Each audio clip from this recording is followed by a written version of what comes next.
Hello students, कैसे हैं आप लोग। मुझे उम्मीद है कि आप लोगों ने पिछले लेक्चर सुन लिए हैं। मैंने आपसे प्रॉमिस किया था कि मैं आपको बिल्कुल जीरो से कंसेप्ट सिखाते हुए आगे बढ़ाता चला जाऊंगा। ऐसे स्थिति में ये बहुत महत्वपूर्ण हो जाता है कि हमने सारे लेक्चर्स सीक्वेंशियली सुने हों। मैं आपको बिल्कुल साइकोलॉजिकल वे में धीरे धीरे धीरे धीरे कंसेप्ट्स को आगे बढ़ाते हुए सिखाता चला जा रहा हूँ, यानी कि आपके ब्रेन में कंसेप्ट्स की एक चेन बनाता चला जा रहा हूँ, जो कि साइकोलॉजी के एक महत्वपूर्ण प्रिंसिपल पर आधारित है, ज्ञात से अज्ञात की ओर। पिछली बातें अगर आपने सीखी हुई हैं तो वो आपके लिए नॉन है, वो ज्ञात चीज़ें हैं और हम नई चीज़ें सीखते चले जाएंगे। तो it is very useful technique in the teaching जो मैं काम में ले रहा हूँ। तो आज हम क्या करने वाले हैं, पिछली क्लास तक हमने जो कुछ सीख लिया था उसी को एक्सटेंड करने वाले हैं, उसी नॉलेज को आगे बढ़ाने वाले हैं। कैसे, किन चीज़ों के द्वारा। देखिए, पिछली क्लास तक हम क्या सीख चुके हैं, हम इनइक्वलिटीज को ड्रॉ करना सीख चुके हैं, इनइक्वलिटीज को का ग्राफिकल रिप्रेजेंटेशन सीख चुके हैं। उस ग्राफिकल रिप्रेजेंटेशन के द्वारा हम इनइक्वलिटीज का सॉल्यूशन निकालना सीख चुके हैं। सॉल्यूशन से मतलब एक्स और वाई की वो वैल्यूज ज्ञात करना सीख चुके हैं जो किसी एक इनइक्वलिटी को सेटिस्फाई करती होगी। ये हम अच्छे से सीख चुके हैं। फर्दर देखिए, अब बारी है इसका लेवल बढ़ाने की। मैं आपको इंडिविजुअली एक एक इनइक्वलिटीज ड्रॉ करना सिखा चुका हूं। उसमें मैंने कई तरह की इनइक्वलिटीज एग्जांपल्स के अंदर कंसीडर करके आपको सिखा दिया है। मैंने वो इनइक्वलिटी भी सिखा दी है जो जिसकी बाउंडिंग लाइन, सीमक रेखा इंटरसेप्ट काट रही होगी, और वो भी सिखा दी है जो इंटरसेप्ट नहीं काट रही होगी। जो इंटरसेप्ट नहीं काट रही होगी वो ओरिजिन से पास आउट होगी, मूल बिंदु से गुजरेगी, उसे कैसे ड्रॉ करना है वो भी हम सीख चुके हैं। इस तरह से हम किसी भी एक इनइक्वलिटी का फील्ड, रीजन या उन बिंदुओं का संग्रह, उन पॉइंट्स का कलेक्शन ज्ञात करना सीख चुके हैं जो उसका सॉल्यूशन देते हैं। अब यदि हमारे पास इनइक्वलिटीज की संख्या बढ़ जाए, एक से ज्यादा हो जाए, आपको ध्यान है जब बढ़ जाती है इस तरह से संख्या तो उसे हम सिस्टम बोलने लगते हैं, निकाय बोलने लगते हैं। छोटी क्लासेस के अंदर हमने पढ़ा था सिस्टम ऑफ लीनियर इक्वेशंस, मतलब एक से ज्यादा समीकरणों का हल। Same thing is here. यदि मैं आपसे कहूं कि मेरे पास एक से ज्यादा असमीकाएं हैं और मुझे उनको सेटिस्फाई, सभी को सेटिस्फाई करने वाले पॉइंट्स की जरूरत है, यानी कि मैं सिस्टम ऑफ इनइक्वलिटीज का सॉल्यूशन ज्ञात करना चाहता हूं।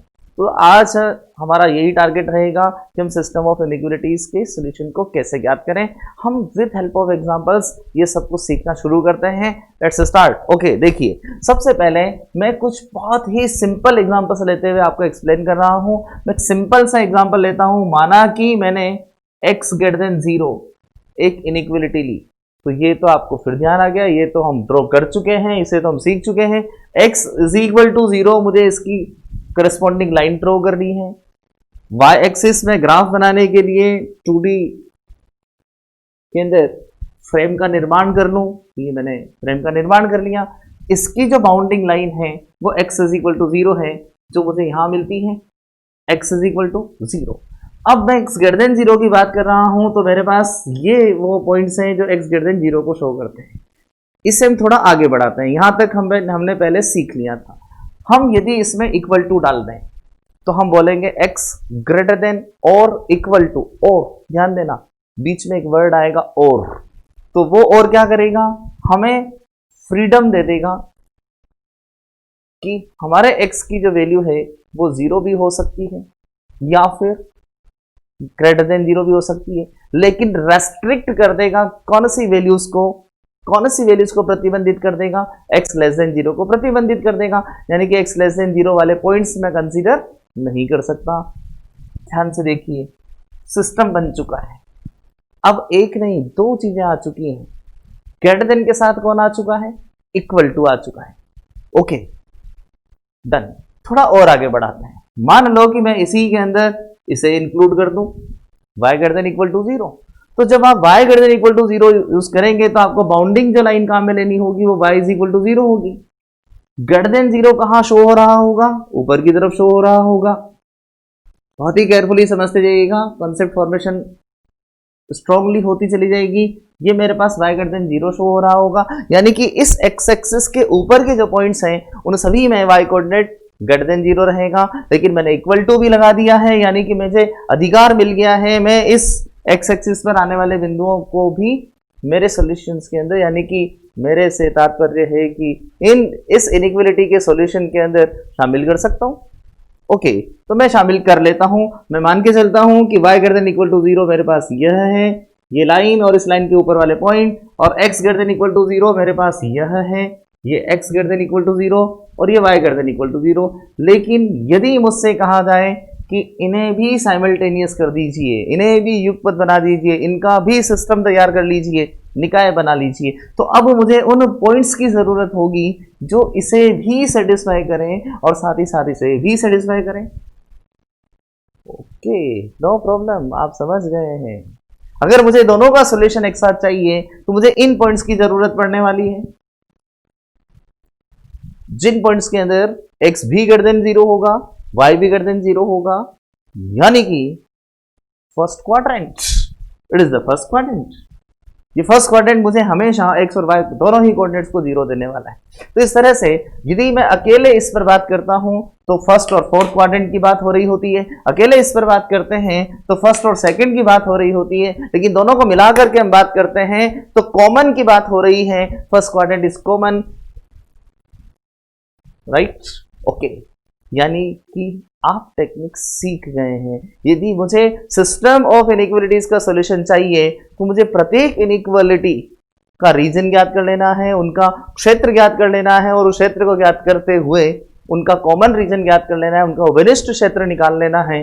जैसे ही उभयनिष्ठ क्षेत्र मिलेगा, कॉमन रीजन मिलेगा, वो उन दोनों को एक साथ सेटिस्फाई करने वाले पॉइंट्स हमें बताएगा और हमारा काम हो चुका होगा। चलिए थोड़ा सा हम इसका लेवल बढ़ाते हैं। अब ध्यान रखिएगा, कभी भी अगर ये दोनों इनइक्वालिटीज एक साथ आ जाएं तो आपको केवल फर्स्ट क्वाड्रेंट के पॉइंट्स पर ही विचार करना चाहिए, वो ही इसका हल देते हैं।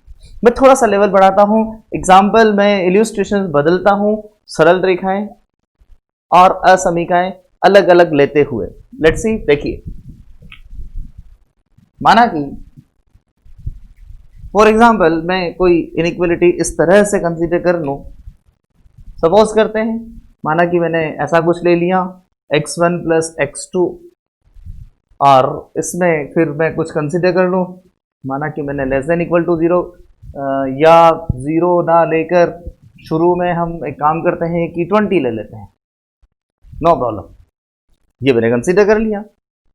अब ये इनइक्वालिटी अपना एक रीजन मुझे देगी, वहां जितने पॉइंट्स आएंगे उन पॉइंट्स में जो कोऑर्डिनेट्स होंगे वो सारे कोऑर्डिनेट्स इसको सेटिस्फाई कर रहे होंगे। थोड़ा एक कंफर्टेबल काम हम कर लेते हैं, स्टार्टिंग फेज में हम x1 x2 ना लिखकर इसे x प्लस वाई लिख लेते हैं। You will be comfortable with x and y।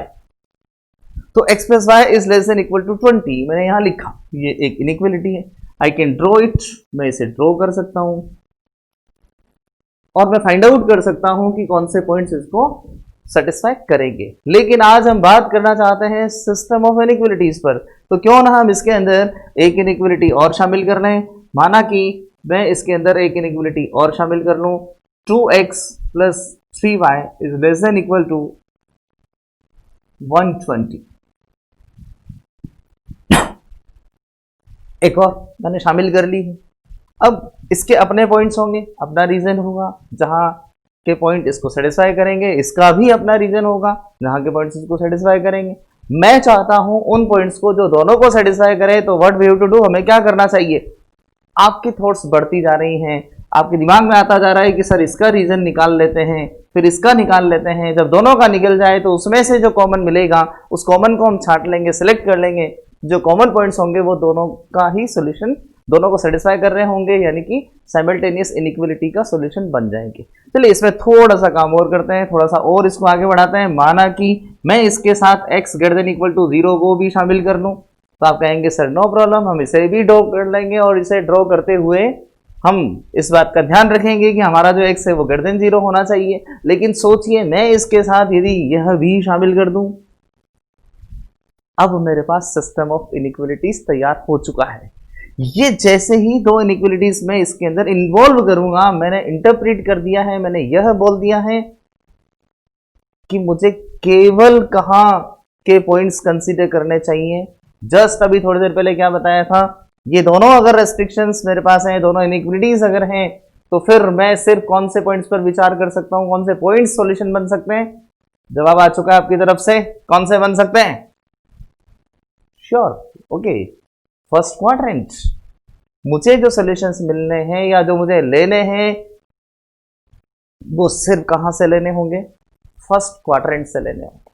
तो ये कुछ बातें हैं जो मैंने डिस्कस की हैं। अब बारी है हाउ कैन वी फाइंड, हम कैसे फाइंड आउट करें। तो उसके लिए आपको क्या करना है, ये पूरा एक सिस्टम ऑफ इनइक्वलिटीज है, इसमें से वन बाय वन आप इन्हें ड्रॉ करना शुरू कीजिए।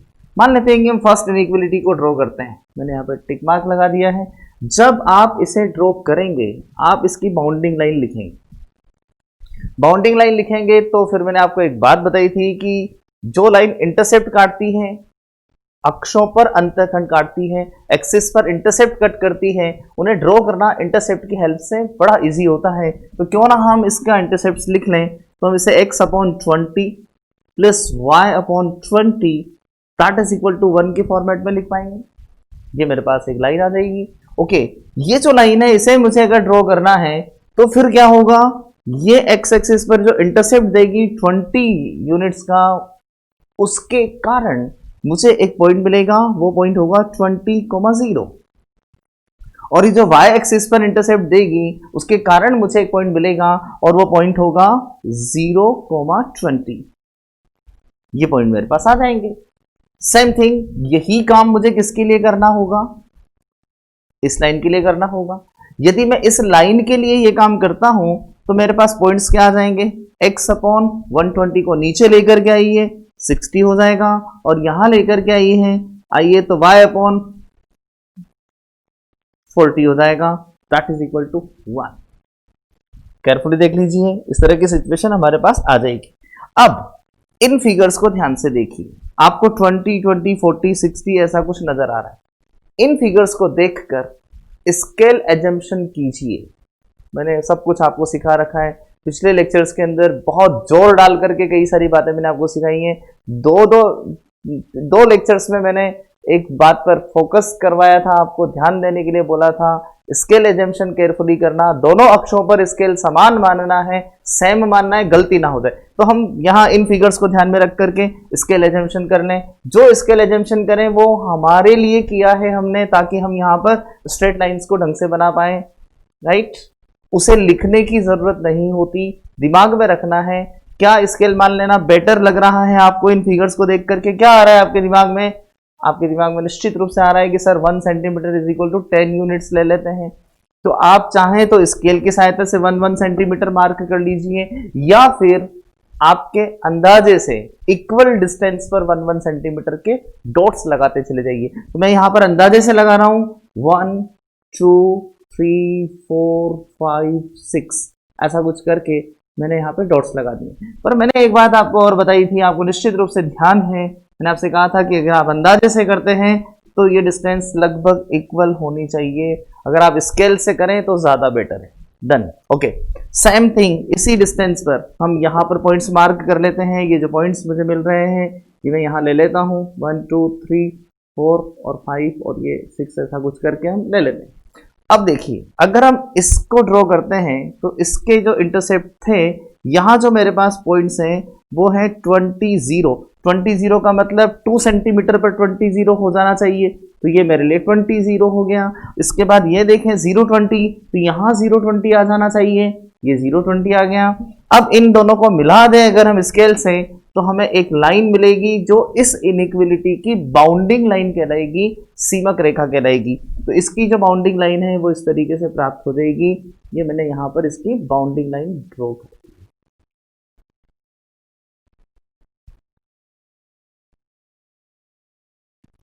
ये बाउंडिंग लाइन हमने इसकी बना दी।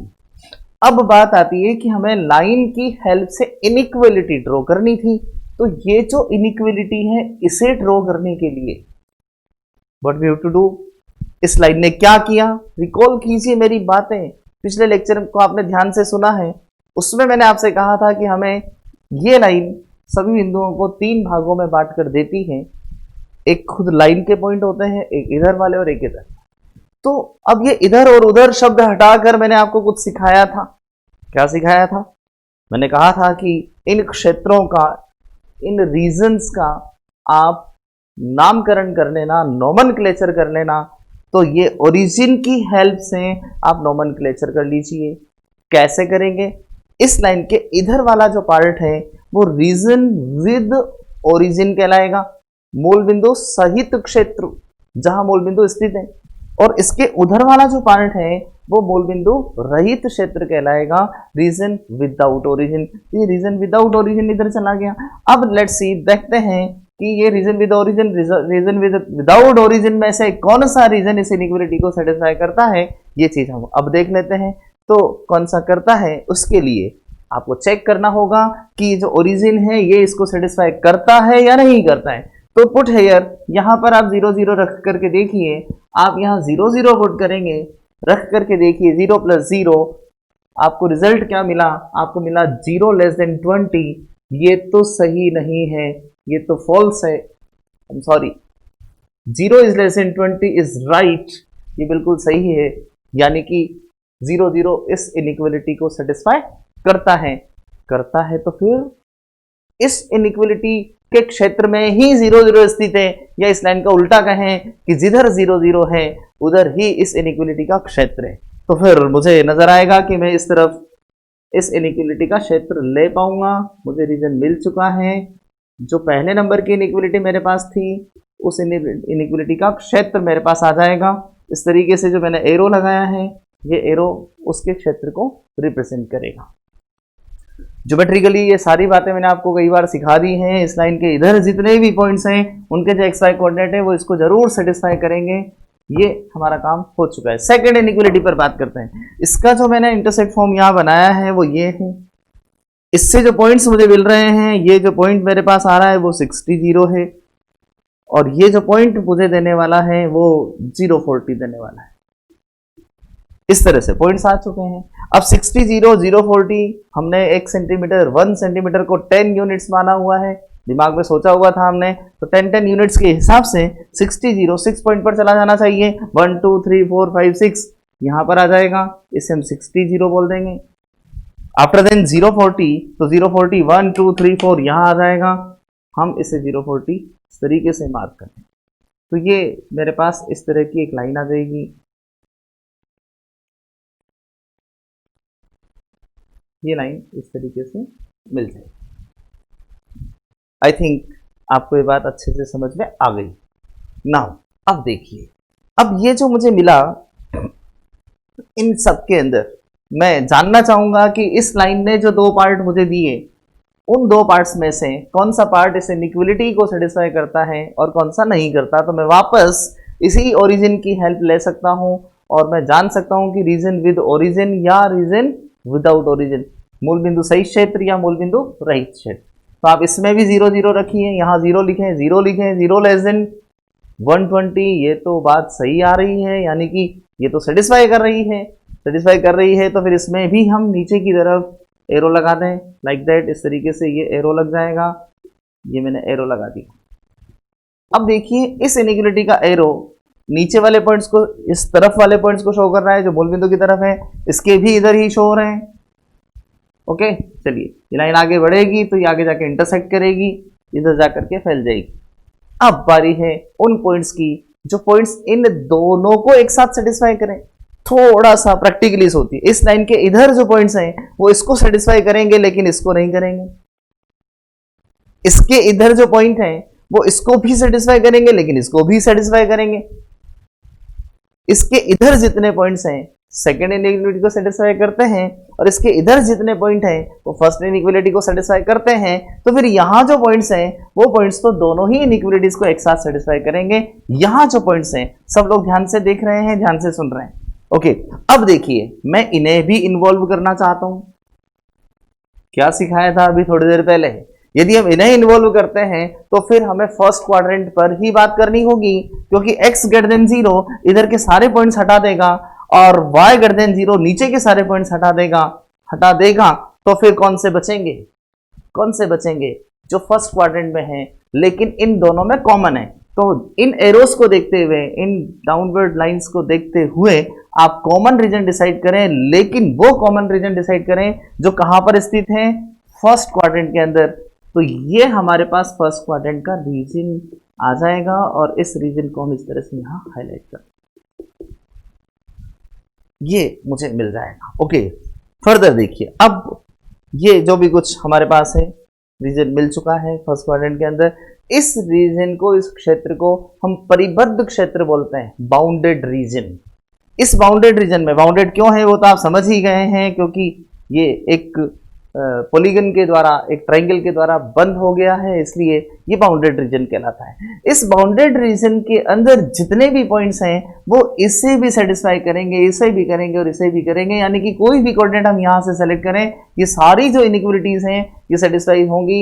यानी कि इन सभी इनइक्वालिटीज का, इस सिस्टम ऑफ इनइक्वालिटीज का सॉल्यूशन मुझे अगर चाहिए, मुझे यहां से पॉइंट्स का कलेक्शन करना है, इनको सेटिस्फाई करने वाले पॉइंट्स मिलने लग जाएंगे। मुझे उम्मीद है कि आप कॉमन रीजन निकालना सीख चुके हैं। तो अब हम देखते हैं कि यदि हम इसी के अंदर थोड़ा सा और लेवल बढ़ाएं और एक दो इनइक्वालिटीज और इसमें अलग तरीके से अगर हम सोचें, अलग तरह की इनइक्वालिटीज लेकर के हम कॉमन रीजन निकालें, देन व्हाट हैपेंड। मैं कुछ और एग्जांपल यहां लेता हूं और आपको समझाने की कोशिश करता हूं, देखते जाइएगा। पूरा प्रोसेस मैंने आपको करके बताया है, आपको ये समझ में भी आया है, और फिर से एक और एग्जांपल की सहायता से हम इसी प्रोसेस को रिपीट कर रहे हैं, फिर से इसे समझने की कोशिश कर रहे हैं। तो ध्यान से फिर से समझते जाइए। अब की बार इनइक्वालिटी थोड़ा सा हम अलग तरह की लेने वाले हैं। देखिए, तो मैं एक एग्जांपल यहां लिखता हूं, देखिए क्विकली।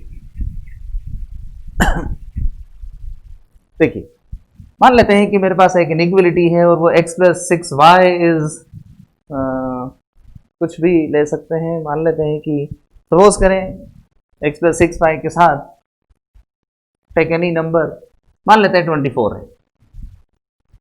ओके, चलिए फिर इसी तरीके से एक और इनइक्वालिटी हम कंसीडर कर लें, माना कि 5x - y, ये भी हम कंसीडर कर लें, माना कि > 0 है।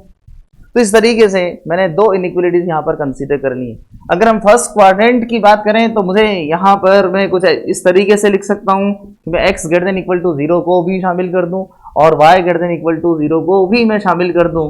तो फिर मुझे जो सॉल्यूशन चाहिए वो कहां से चाहिए, इन दोनों इनइक्वालिटीज के लगते ही हमें फर्स्ट क्वाड्रेंट से हमें सॉल्यूशन की जरूरत होती है। तो लेट्स सी, देखते हैं कि यहाँ अब मेरे पास क्या स्थिति है। ये जो दो इनइक्वालिटीज है मैं कैसे इन्हें ड्रॉ कर सकता हूँ। देखो, ये वाली इक्वेशन इंटरसेप्ट फॉर्म में चेंज हो रही है, जो इंटरसेप्ट फॉर्म में चेंज हो रही है उसे फटाफट इंटरसेप्ट फॉर्म में चेंज कर दो। ये x/24 मुझे देता है और ये y/4 मुझे देता है, इज इक्वल टू 1। ये इसकी बाउंडिंग लाइन हो गई है, सीमक रेखा हमने इसकी लिख ली है।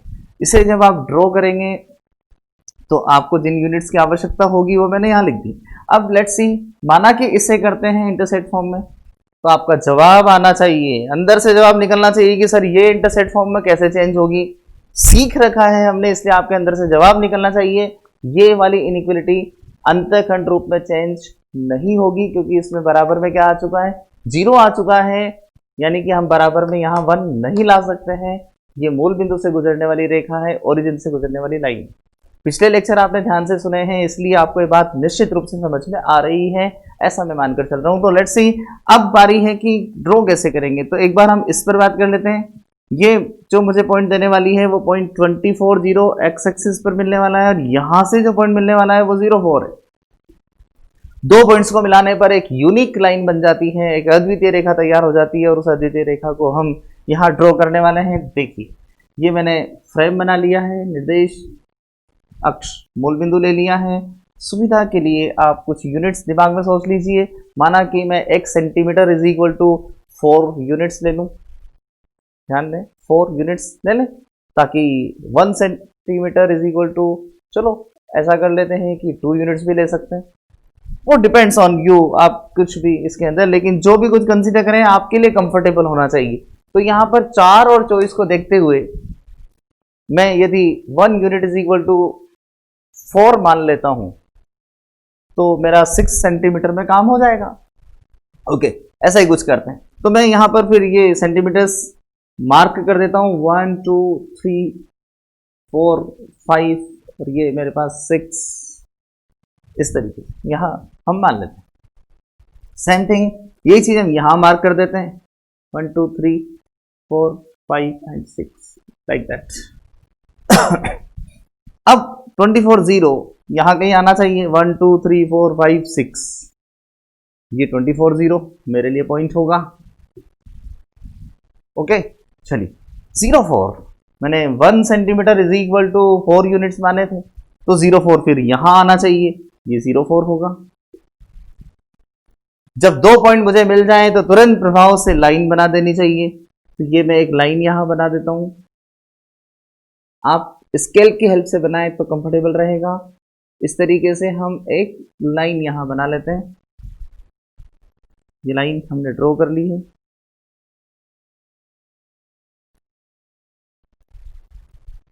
इस तरीके से लाइन ड्रॉ हो जाएगी। ओके ये लाइन फिर से इस पूरे 2D प्लेन को डिवाइड कर देगी, region with origin and region without origin.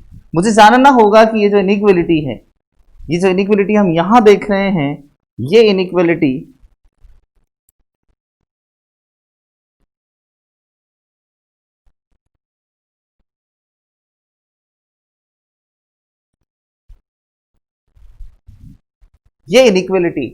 हमारे पास रीजन विद ओरिजिन को शो करेगी या रीजन विदाउट ओरिजिन को शो करेगी। पुट कीजिए, आप यहां 0 0 लिखेंगे, 0 0 ग्रेटर देन 24, ये तो बिल्कुल सही है या नहीं है? ये तो गड़बड़ है। 0 + 0 ग्रेटर देन 24 सही नहीं है, यानी कि 0 0 इसको सेटिस्फाई नहीं करता। नहीं करता का मतलब ये हुआ कि जो फील्ड ऑफ इनइक्वालिटी है, जो इस इनइक्वालिटी का रीजन है, वो बिंदु जहां हमें सॉल्यूशंस मिलने वाले हैं, वो बिंदु इधर नहीं उधर की तरफ स्थित है। हम इधर की तरफ पॉइंट्स मार्क, एरो मार्क कर दें, इस इनइक्वालिटी का फील्ड हमें इधर मिलने वाला है, ये इनइक्वालिटी का फील्ड हो जाएगा। अब बारी है सेकंड इनइक्वालिटी की। इस इनइक्वालिटी को ड्रॉ करने के लिए हम इंटरसेक्ट फॉर्म नहीं बना पाएंगे, तो फिर हमें क्या करना चाहिए? मैंने आपको पिछले लेक्चर में सिखाया था, आपको इस पर दो सूटेबल पॉइंट्स डिसाइड करने चाहिए, दो सूटेबल पॉइंट्स जो आप इजीली कैलकुलेट कर सकें। मुझे लगता है कि इसकी जो लाइन बन रही है 5x - y = 0, इस पर आपको जो सबसे पहले सूटेबल पॉइंट नजर आ रहा है वो पॉइंट 0 0 नजर आ रहा है। लाइन 0 0 से गुजरेगी, 0 0 से पास आउट होगी, तो मूल बिंदु से गुजरने वाली रेखा ये हमारे पास है। अब देखते हैं कि ये जो इक्वेशन है मेरे पास, मैं इसमें यदि यहां पर x = 1 लिख दूं, माना कि मैंने x = 1 लिखा, तो इसे सॉल्व करने पर यहां x = 1 रख करके सोचिए आपको y = 5 नजर आता है, y = 5 हो गया है। तो अब इस तरह से 0 0 और 1 5 ये दो पॉइंट्स मुझे मिल चुके हैं, और ये जो दो पॉइंट्स मुझे मिले हैं, ये दो पॉइंट्स पर्याप्त हैं सरल रेखा को ड्रॉ करने के लिए। इन दोनों पॉइंट्स को मार्क कर लीजिए। पहला पॉइंट मैं 0 0 मार्क कर रहा हूं जो इस लाइन पर स्थित है, दूसरा पॉइंट मुझे 1 5 मार्क करना है, लेकिन मैंने तो यहां इसके अकॉर्डिंग 1 सेंटीमीटर = 4 यूनिट्स माना था, तो ये मेरे लिए 4 यूनिट्स हैं, तो फिर 1 यूनिट तो यहां कहीं होना चाहिए। ध्यान दीजिए, एक्स एक्सिस पर 1 यहां कहीं होना चाहिए, डन। लेकिन वाई एक्सिस पर मुझे कितने यूनिट चाहिए? 5 चाहिए, ये 4 है, तो इस तरह से जो 5 जो मुझे मिलेगा इससे जस्ट ऊपर यहां कहीं मिलेगा, इन्हें मिला करके जो पॉइंट बनेगा वो ये बनेगा। मुझे उम्मीद है आपको सबको नजर आ रहा है, दिखाई दे रहा है, आप इजीली समझ पा रहे हैं। 1 5 का जो मैंने पॉइंट मार्क किया है थोड़ा सा क्लोज हो गया है, लेकिन आप लोग देख पा रहे हैं इजीली, राइट? ओके, ये जो पॉइंट है ये 1 5 है, तो ये 1 और ये 5 ये पॉइंट मैंने यहां मार्क कर दिया है। अब दो बिंदु जो मुझे मिलाने हैं, एक तो मुझे मूल बिंदु मिलाना है, एक मुझे 1 5 मिलाना है, ये इन्हें यहां स्केल रखकर स्ट्रेट मिला दीजिए। ये हम स्केल रख करके स्ट्रेट इसे मिला देंगे, इस तरीके से स्ट्रेट मिल जाएगा। ओके चलिए, अब जब ये स्ट्रेटली मुझे मिल जाएगा तो फिर अब मुझे जानना होगा, मेरा अगला काम ये है कि मैं ये जानने की कोशिश करूं कि जो इनइक्वलिटी है वो इधर वाले फील्ड को रिप्रेजेंट करेगी या इधर वाले फील्ड को रिप्रेजेंट करेगी। तो लेट्स सी, देखते हैं कौन से फील्ड को रिप्रेजेंट करती है। उसके लिए अब मुझे फिर किसी पॉइंट की हेल्प चाहिए। नोमेनक्लेचर करें, नामकरण करें। ये जो रीजन है, अब इसका नामकरण ओरिजिन की हेल्प से नहीं हो सकता, क्योंकि ओरिजिन मूल बिंदु अब किस पर आ चुका है, लाइन पर आ चुका है। जब मूल बिंदु लाइन पर आ गया है तो ना तो मूल बिंदु ओरिजिन इधर रहा और ना ही ओरिजिन इधर रहा। तो मैं अब इधर और इधर वाले रीजन्स का नोमेनक्लेचर ओरिजिन के आधार पर, मूल बिंदु के आधार पर नहीं कर सकता। ओके, कोई बात नहीं, किसी और बिंदु से कर लेंगे, क्या फर्क पड़ता है, नाम ही तो रखना है। तो हम किसी और बिंदु की हेल्प लेते हैं। सोचिए, पिछले लेक्चर में कौन सा पॉइंट लिया था मैंने, ध्यान आया? सुना था ध्यान से लेक्चर? ओ, ध्यान आ गया आपको? 10-0 लिया था, राइट? मुझे भी ध्यान आ गया, 10-0। Okay, done, no problem, take the 10-0 in your brain. ध्यान रखें, यहां कहीं लिखना नहीं है, आपके ब्रेन में सोचना है। 10-0 सोचिए। तो मैंने 10-0 सोचा, अब मैं इस लाइन के इधर वाले पार्ट को बोलूंगा रीजन विद द पॉइंट 10-0, इधर वाले पार्ट को बोलूंगा रीजन विदाउट द पॉइंट 10-0। मुझे पता है 10-0 एक्स एक्सिस पर है जो यहां है। ओके, अब मुझे देखना है कि ये इनइक्वलिटी 10-0 को इंक्लूड करती है या एक्सक्लूड करती है। तो हम 10-0 यहां पुट करके देख लें। इसमें 10-0 पुट करके देखिए, यहां 10 लिखिए, कितना हो गया 50, यहां 0 लिखिए, 50 ग्रेटर देन 0। ओह, सेटिस्फाई कर गया, राइट? 50 ग्रेटर देन 0 सेटिस्फाई हो गया। मीन्स क्विकली, तुरंत प्रभाव से समझ जाइए कि इस इनइक्वलिटी का फील्ड उधर ही है जिधर 10-0 नामक पॉइंट है, और वो 10-0 तो इधर है। इस तरह से डिसाइड हो जाएगा। अब बारी है इन दोनों के सॉल्यूशन की। अगर हम इन दोनों के सॉल्यूशन की बात करें तो ये कॉमन रीजन हमें नजर आएगा, लेकिन अगर इसके साथ हम इसे भी इंक्लूड करें तो मुझे सिर्फ पॉइंट्स कौन से कंसीडर करने होंगे, सिर्फ और सिर्फ फर्स्ट क्वाड्रेंट के पॉइंट्स। इन्हें मैं इस तरीके से इंडिकेट कर दूं तो ये कॉमन रीजन जो केवल फर्स्ट क्वाड्रेंट में है, ध्यान रहे फर्स्ट क्वाड्रेंट से बाहर नहीं निकलना है। इस तरीके से हम यहां पर ये मुझे कॉमन रीजन मिल जाएगा, इसको मार्क कर सकते हैं इजीली। ये मार्क हो चुका है, लेकिन आप ये पाएंगे कि पिछले एग्जाम्पल में और इस एग्जाम्पल में एक बहुत बड़ा डिफरेंस हमें नजर आता है। पिछले एग्जाम्पल के अंदर जो कॉमन रीजन हमें मिला था, जो सॉल्यूशन सिस्टम ऑफ इनइक्वलिटीज का हमें मिला था, वो बाउंडेड रीजन था। इसके विपरीत आप देखिए, ये अनबाउंडेड रीजन है, ये फैलता जा रहा है, वहां तक ये फैलता ही चला जाएगा। तो ये अनबाउंडेड रीजन है। इसका मतलब हम इतना कुछ सीख चुके हैं कि हम डिसाइड कर सकते हैं इनइक्वलिटीज का रीजन, इनइक्वलिटीज के सॉल्यूशन को रिप्रेजेंट करने वाला रीजन, असमीकरणों के हल क्षेत्र को निरूपित करने वाला क्षेत्र परिबद्ध भी हो सकता है और अपरिबद्ध भी हो सकता है, बाउंडेड भी हो सकता है और अनबाउंडेड भी हो सकता है। ये आज काफी सारी काम की बातें सीखनी है, इनको फिर से हमें आगे बढ़ाना रहेगा। अब हम नंबर ऑफ इनइक्वलिटीज बढ़ाते जाएंगे और इसकी प्रैक्टिस करते चले जाएंगे। उसके बाद फिर हम प्रोग्रामिंग प्रॉब्लम्स की बात करेंगे। ओके, तो wait for the next lecture, मिलते हैं नेक्स्ट लेक्चर के अंदर। Okay, thank you so much.